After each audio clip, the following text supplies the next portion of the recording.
Second. देखिए question number second है, आदिकाल को संक्रांति काल किसने कहा है? देखिए एक और महत्वपूर्ण प्रश्न आपके सामने है, आदिकाल को संक्रांति काल किसने कहा है? ऑप्शन ए नामवर सिंह ने, ऑप्शन बी माखनलाल चतुर्वेदी ने, या महावीर प्रसाद द्विवेदी ने, या राम प्रसाद मिश्र ने। तो देखिए आदिकाल को संक्रांति काल किसने माना है, यानी आदिकाल को संक्रांति काल किसने कहा है या किसने माना है? नामवर सिंह ने, माखनलाल चतुर्वेदी जी ने, या महावीर प्रसाद द्विवेदी जी ने, या राम प्रसाद मिश्र ने। तो राइट आंसर क्या होगा यहाँ पर प्रश्न का? आदिकाल को संक्रांति काल किसने कहा है? याद रखिएगा अगर परीक्षा में पूछा जाए, ऑप्शन डी यहाँ पर राइट आंसर हो जाएगा। आदिकाल को संक्रांति काल किसने कहा है या माना है? ऑप्शन डी राम प्रसाद मिश्र जी ने। ऑप्शन डी यहाँ पर राइट आंसर हो जाएगा।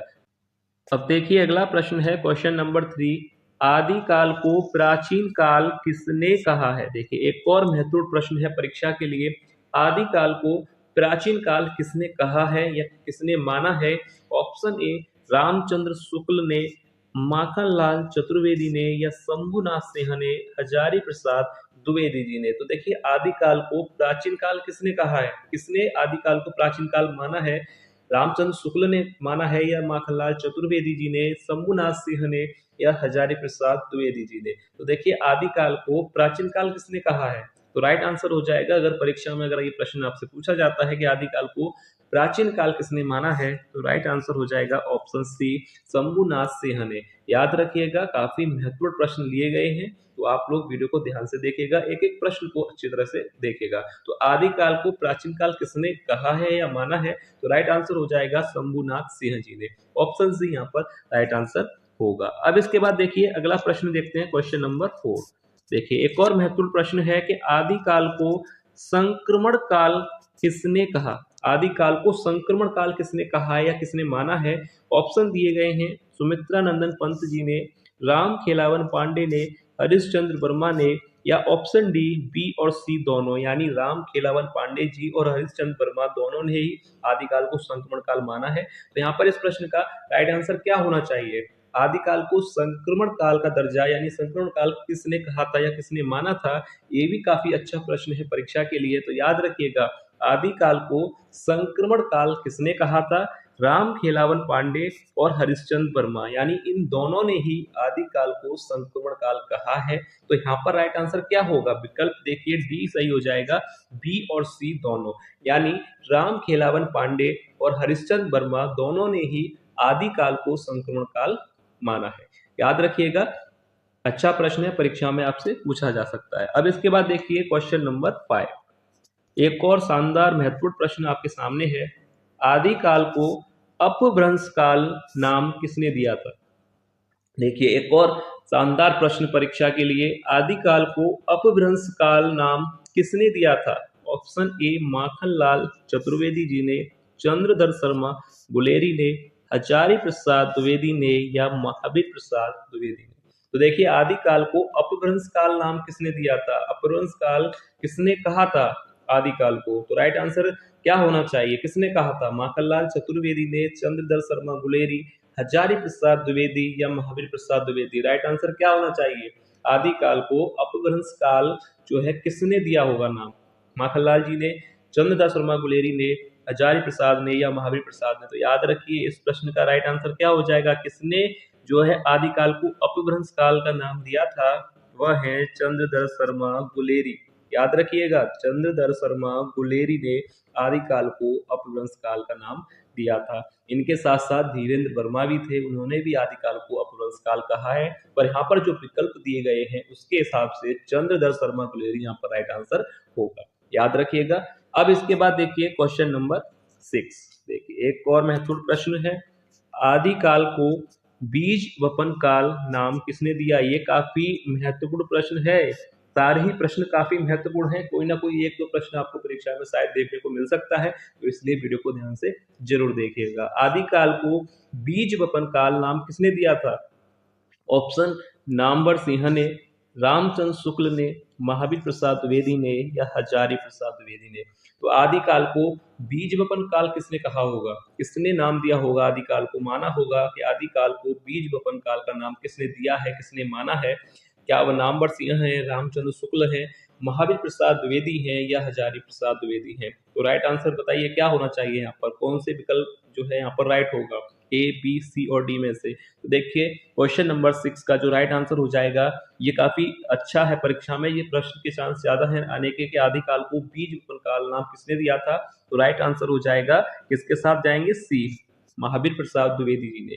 ठीक है, क्लियर करिएगा एक एक प्रश्न को। अगर फिर भी किसी प्रश्न पर आपको डाउट लगता है तो आप लोग कमेंट करके पूछ सकते हैं। आदिकाल को बीज वपन काल जो है नाम किसने दिया था? तो राइट आंसर क्या हो जाएगा, महावीर प्रसाद द्विवेदी जी ने। ऑप्शन सी यहाँ पर राइट आंसर हो जाएगा। अब देखिए अगला प्रश्न है क्वेश्चन नंबर 7, आदिकाल को संधि काल एवं चारण काल नाम किसने दिया? देखिए काफी अच्छा प्रश्न है परीक्षा के लिए। आदिकाल को संधि काल एवं चारण काल नाम किसने दिया, या किसने आदिकाल को संधि काल एवं चारण काल कहा है?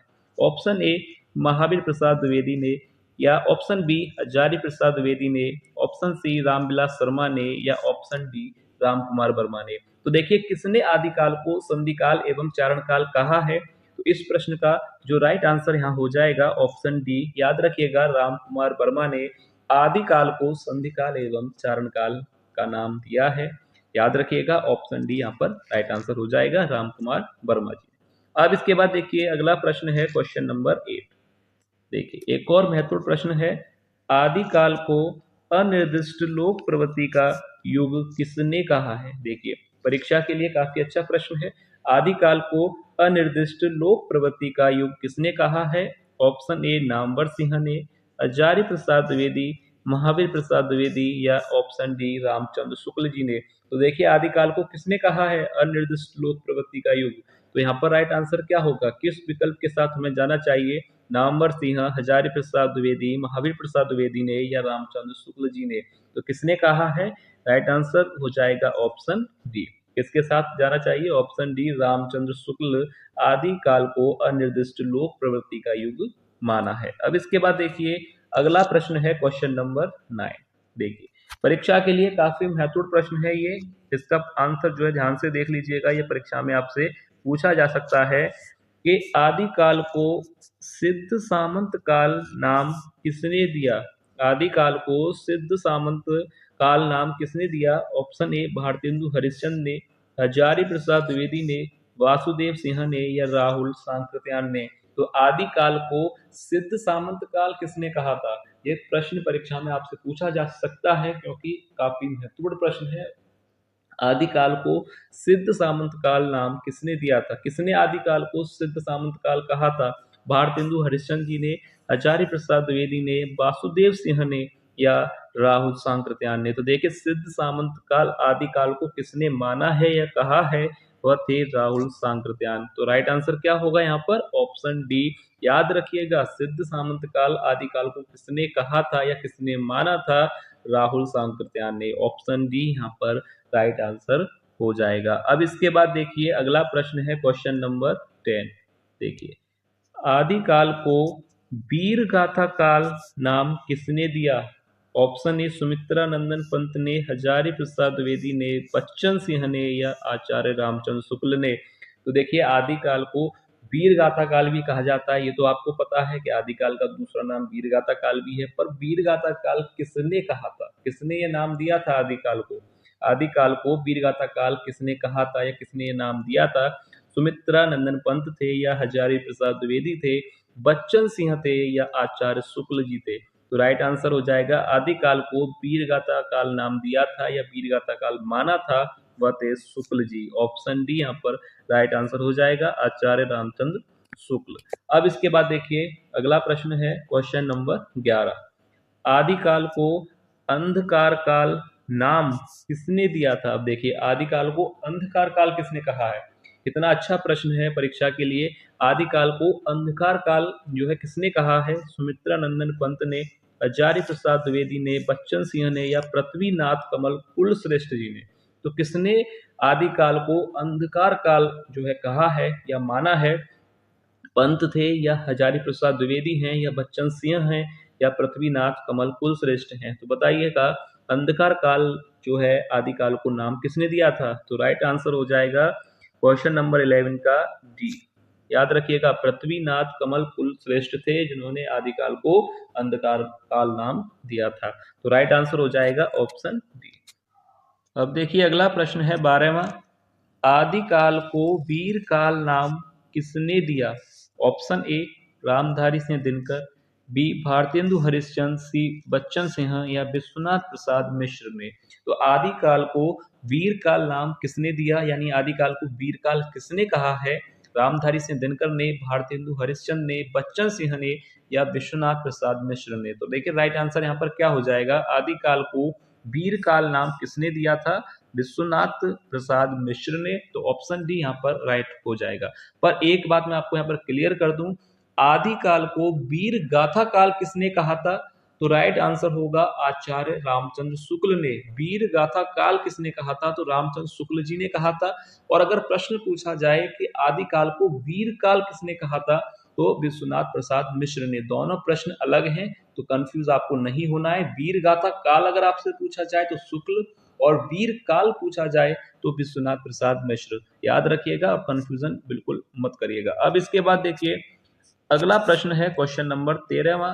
देखिए क्वेश्चन नंबर 13, आदिकाल को चारण काल नाम किसने दिया? अच्छा प्रश्न है। आदिकाल को चारण काल नाम किसने दिया? ऑप्शन ए आचार्य रामचंद्र शुक्ल ने, बच्चन सिंह ने, नामवर सिंह ने या जॉर्ज गियर्सन ने। तो आदिकाल को चारण काल नाम किसने दिया था बताइए? ऑप्शन ए शुक्ल जी ने, बच्चन सिंह ने, नामवर सिंह ने या जॉर्ज गियर्सन ने। तो आदिकाल को चारण काल किसने कहा था? किसने आदिकाल को चारण काल कहा था? माना था जॉर्ज गियर्सन ने। ऑप्शन डी यहाँ पर राइट आंसर हो जाएगा। अब इसके बाद देखिए क्वेश्चन नंबर 14, आदिकाल को आदिकाल नाम किसने दिया था? आदिकाल को आदिकाल नाम किसने दिया? ऑप्शन ए रामचंद्र शुक्ल, हजारी प्रसाद द्विवेदी, नामवर सिंह या जॉर्ज गियर्सन। तो आदिकाल को आदिकाल ही किसने कहा था? शुक्ल जी ने या हजारी प्रसाद द्विवेदी ने, नामवर सिंह ने या जॉर्ज गियर्सन ने। तो यहाँ पर राइट आंसर क्या होगा कि आदिकाल को आदिकाल नाम किसने दिया, यानी आदिकाल को आदिकाल ही किसने माना था? तो वह थे हमारे हजारी प्रसाद द्विवेदी जी। ऑप्शन बी यहाँ पर राइट आंसर हो जाएगा। अब इसके बाद देखिए क्वेश्चन नंबर 15। देखिए 15वां प्रश्न है, आदिकाल को आधार काल नाम किसने दिया? देखिए आदिकाल को आधार काल नाम किसने दिया या आदिकाल को आधार काल किसने कहा? ये परीक्षा के लिए वेरी इंपॉर्टेंट प्रश्न है कि आदिकाल को जो है आधार काल नाम किसने दिया या आदिकाल को आधार काल किसने कहा था? महावीर प्रसाद द्विवेदी जी ने कहा था या हजारी प्रसाद द्विवेदी ने, नामवर सिंह ने या मोहन अवस्थी ने? किसने आदिकाल को आधार काल कहा है? तो राइट आंसर क्या हो जाएगा यहाँ पर क्वेश्चन नंबर 15 का? ऑप्शन डी, मोहन अवस्थी जी ने आदिकाल को आधार काल नाम दिया है या आदिकाल को आधार काल जो है माना है, कहा है। तो यहाँ पर राइट आंसर हो जाएगा ऑप्शन डी, मोहन अवस्थी। याद रखिएगा। अब देखिए अगला प्रश्न है 16वां प्रश्न, आदिकाल को पुरानी हिंदी का काल किसने कहा है? Option A Sumitra Nandan Pant, option B Hazari Prasad Dwivedi या ऑप्शन सी चंद्र शर्मा गुलेरी या ऑप्शन डी विश्वनाथ प्रताप मिश्र। तो देखिए आदिकाल को पुरानी हिंदी का काल किसने कहा है? तो राइट आंसर यहाँ पर क्या होना चाहिए? आदिकाल को पुरानी हिंदी का काल किसने कहा है? तो किस विकल्प के साथ जाना चाहिए? सी, चंद्रधर शर्मा गुलेरी ने आदिकाल को पुरानी हिंदी का काल कहा है। अब इसके बाद देखिए 17वां प्रश्न है। देखिए प्रश्न पूछा है कि अपभ्रंश जातीय साहित्य का उदय किसने आदिकाल को कहा है? देखिए एक और शानदार प्रश्न है, आदिकाल को अपभ्रंश जातीय साहित्य का उदय किसने कहा है, यानी किसने माना है? सुमित्रा नंदन पंत ने, हजारी प्रसाद द्विवेदी ने, बच्चन सिंह ने या आचार्य रामचंद्र शुक्ल ने?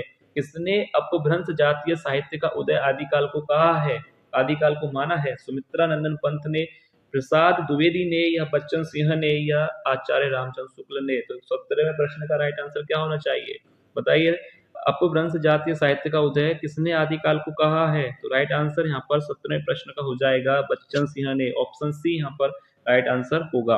अपभ्रंश जातीय साहित्य का उदय किसने आदिकाल को माना है या कहा है? तो किसने कहा है? बच्चन सिंह ने। अब इसके बाद देखिए 18वां प्रश्न है, 18वां प्रश्न है कि आदिकाल को उद्भव काल नाम किसने दिया। एक से बढ़ के एक शानदार प्रश्न आपके सामने आ रहे हैं कि आदिकाल को उद्भव काल किसने माना है, किसने कहा है। जयशंकर प्रसाद ने, वासुदेव सिंह ने, भारतेंदु हरिश्चंद्र ने या हजारी प्रसाद द्विवेदी जी ने। तो आदिकाल को उद्भव काल नाम किसने दिया है, किसने कहा है। जयशंकर प्रसाद ने, वासुदेव सिंह ने, भारतेंदु हरिश्चंद्र ने या हजारी प्रसाद द्विवेदी जी ने। तो आदिकाल को उद्भव काल नाम किसने दिया था। राइट आंसर हो जाएगा ऑप्शन बी। राइट हो जाएगा, वासुदेव सिंह ने आदिकाल को उद्भव काल नाम दिया है या उद्भव काल माना है। किसने, वासुदेव सिंह ने। ऑप्शन बी यहाँ पर राइट आंसर हो जाएगा। अब इसके बाद देखिए 19वां प्रश्न। देखिए 19वां प्रश्न है, आदिकाल को प्रारंभिक काल और शून्य काल नाम किसने दिया है। आदिकाल को प्रारंभिक काल और शून्य काल नाम किसने दिया है। सुमित्रा नंदन पंत ने, गणपति चंद्र गुप्त ने, नामवर सिंह ने या वासुदेव सिंह ने। आदिकाल को प्रारंभिक काल और शून्य काल नाम किसने दिया है, किसने कहा है। पंत जी ने, गणपति चंद्र गुप्त ने, नामवर सिंह ने या वासुदेव सिंह ने। तो किसने किसने आदिकाल को प्रारंभिक काल और शून्य काल नाम दिया है। तो राइट आंसर हो जाएगा बी, गणपति चंद्र गुप्त ने। याद रखिएगा, किसने प्रारंभिक काल और शून्य काल कहा है आदिकाल को, गणपति चंद्र गुप्त ने। अब इसके बाद देखिए 20वां प्रश्न है। देखिए 20वां शानदार प्रश्न है कि आदिकाल को वीर प्रशस्त काल किसने कहा। शुक्ल जी ने, गणपति चंद्र गुप्त ने, विजेंद्र स्नातक ने या बच्चन सिंह ने। तो आदिकाल को वीर प्रशस्ति काल किसने कहा था। एक और शानदार प्रश्न, आदिकाल को वीर प्रशस्ति काल किसने कहा था। शुक्ल जी ने, गणपति चंद्र गुप्त ने, विजेंद्र स्नातक ने या बच्चन सिंह ने। तो राइट आंसर यहाँ पर हो जाएगा क्वेश्चन नंबर 20 का, किसने कहा था वीर प्रशस्ति काल, विजेंद्र स्नातक ने। यानी ऑप्शन सी यहाँ पर राइट आंसर हो जाएगा। ठीक है, याद रखिएगा 20 ये प्रश्न आदिकाल के काफी महत्वपूर्ण प्रश्न हैं। कोई ना कोई प्रश्न तो आपको परीक्षा में देखने को मिल सकता है। अब देखिए ये 20 प्रश्न जो आपको कराए गए हैं वो तो परीक्षा के लिए काफी महत्वपूर्ण हैं। उसके साथ साथ आपको कुछ आदिकाल की रचनाएं भी करा देते हैं जो कि परीक्षा में आपसे पूछी जा सकती हैं। इन रचनाओं पर प्रश्न पूछा जाता है परीक्षाओं में, इसलिए आप इनको भी ध्यान से देख लीजिएगा। देखिए आदिकाल की साहित्यिक रचनाओं पर प्रश्न जरूर बनता है। इन और ये जो यहाँ पर आप 5 साहित्यिक रचनाएं देख रहे हैं, इन पर ही जहाँ तक है प्रश्न पूछा जाता है। तो देखिए सबसे पहले पृथ्वीराज रासो, इसके बारे में आपसे पूछा जाएगा कि इसके रचनाकार या लेखक कौन है। तो आपको याद रखना है कि पृथ्वीराज रासो के जो लेखक हैं वह हैं चंद बरदाई। ठीक है, ये आदिकाल से संबंधित जो प्रश्न आपसे पूछे जा सकते हैं उनको ही आज कवर कराया जा रहा है वीडियो में। जैसे 20 प्रश्न आपको करा दिए, वो प्रश्न भी आपसे पूछे जा सकते हैं, बन सकते हैं एग्जाम में। और यहाँ पर जो साहित्यिक रचना है इनसे भी प्रश्न पूछा जाएगा। तो देखिए आदिकाल की साहित्यिक रचनाओं में पृथ्वीराज रासो के लेखक के बारे में आपसे पूछा जा सकता है, तो चंद बरदाई याद रखिएगा, सबसे ज्यादा यही पूछा जाता है पृथ्वीराज रासो। अब बीसल देव रासो के रचनाकार अगर आपसे पूछा जाए तो नरपति नाल है, याद रखिएगा। कुमान मल रासो के अगर लेखक के बारे में पूछा जाए तो दलपति विजय, याद रखिए। हमीर देव रासो के बारे में अगर आपसे पूछा जाए तो जज्वल, या परमाल रासो से बारे में आपसे पूछा जाए तो जगनीक, याद रखिएगा। ये 5 जो साहित्यिक यहाँ पर रचनाएं देख रहे हैं आप आदिकाल की, इनसे प्रश्न जो है परीक्षा में बन सकता है। तो इनको भी आप एक बार जरूर देख लीजिएगा, इसलिए आपको ये कराई गई है। पृथ्वीराज रासो के लेखक चंद बरदाई, बीसल देव रासो के लेखक नरपति नाल, कुमान मल रासो के लेखक दलपति विजय, और हमीर देव रासो के जो लेखक हैं वह हैं जज्वल, और परमाल रासो के जो लेखक हैं वह हैं जगनीक। ठीक है, इन 5 को भी आप एक बार जरूर देख लीजिएगा। ठीक है, तो आज की वीडियो में बस इतना ही। उम्मीद है आपको वीडियो पसंद आई होगी, तो वीडियो को लाइक जरूर कीजिएगा, और जो भी विद्यार्थी चैनल पर नए हैं वो चैनल को सब्सक्राइब जरूर कर लें। तो चलिए मिलते हैं नेक्स्ट वीडियो में और महत्वपूर्ण प्रश्नों के साथ, तब तक के लिए धन्यवाद।